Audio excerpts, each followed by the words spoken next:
mañana con 29 minutos. Sí, ponga atención al siguiente tema que puede ser de su interés. La Sala del Senado aprobó de forma unánime el proyecto de ley que modifica los estatutos de copropiedad, el cual pone énfasis en aspectos asociados a la administración de edificios y a la adopción de acuerdos con los copropietarios. Súper importante porque la verdad es que todos nos hemos visto envueltos de alguna u otra manera, quienes vivimos en condominios o, digamos, zonas residenciales, claro, de comunitarias, a diferencias con los administradores o las juntas de, digamos, de vecinos. Sí, hay varios cambios y queremos profundizar en esto con Gonzalo Jiménez, director general de Uber Inmobiliario. Gonzalo, muchísimas gracias por acompañarnos. Muy buenos días.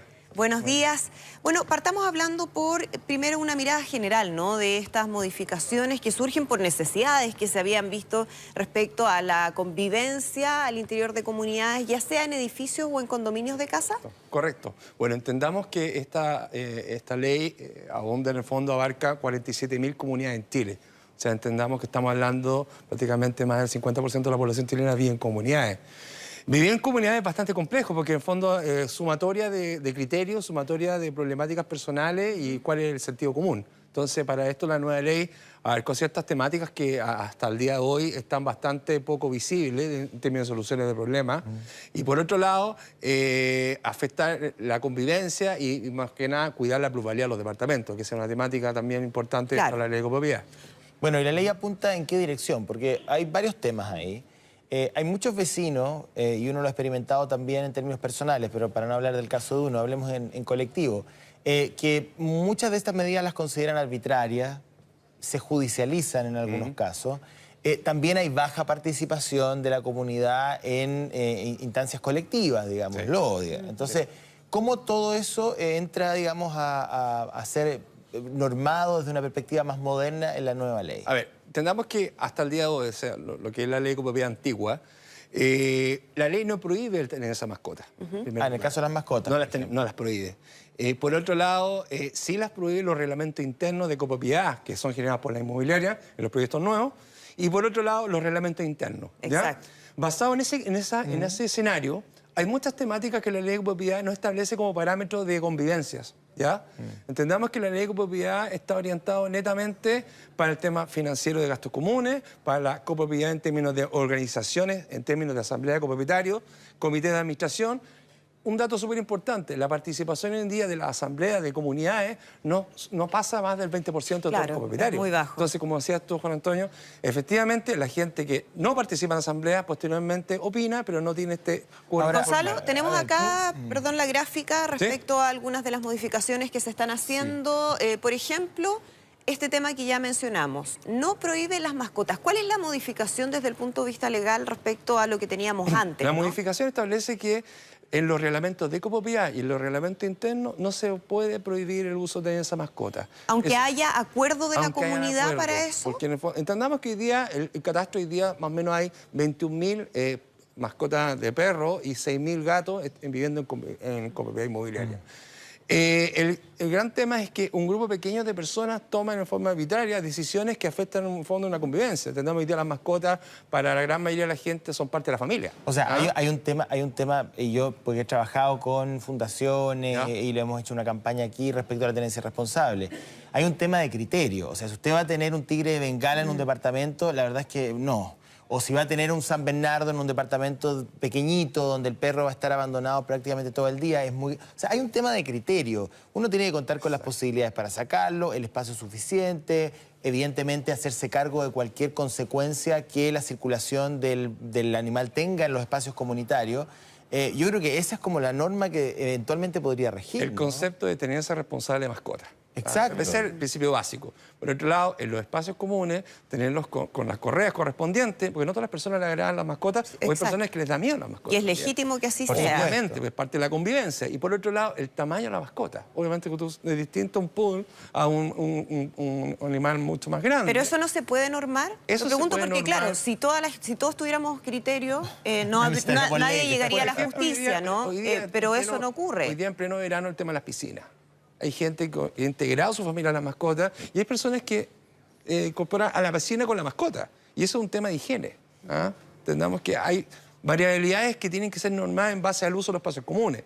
Las mascotas tienen que estar adosadas a un bozal, tienen que estar adosadas a un collar por un tema de cuidado hacia un tercero. Pero esas reglas no se pueden incorporar dentro de la normativa que tienen los condominios y los edificios. Esas normativas están incorporadas dentro de la norma de ley Cholito, por un lado, y por otro lado, la ley de copropiedad establece que en términos de criterio no se puede establecer en quórum mínimo la prohibición de mascotas. Pero tiene que ver con un tema de quórum. Sí, de quórum, exactamente. Ya. Pasa por un tema de O asamblea sea, si extraordinaria o consulta la por escrito. mayoría significativa de la comunidad está de acuerdo en que no van a aceptar las mascotas o van a poner ciertas condiciones para la existencia de mascotas, ¿eso sí se puede va incorporar? en el sentido del condicionamiento más que la prohibición. La prohibición va a estar prohibida en términos globales. Va en la condición y en el uso y el cuidado de las mascotas en los espacios comunes. A ver, se lo pongo de un ejemplo bien claro, digamos, para que la gente entienda.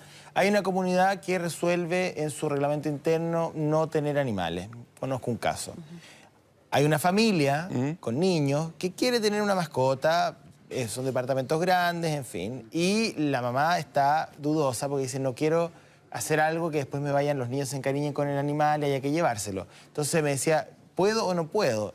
Desde esta perspectiva, ella puede tener esa mascota. Y eventualmente, si esto se judicializa, la verdad que la posibilidad de que la comunidad gane es cero. Es cero, justamente. Cambiaron las condiciones antiguas.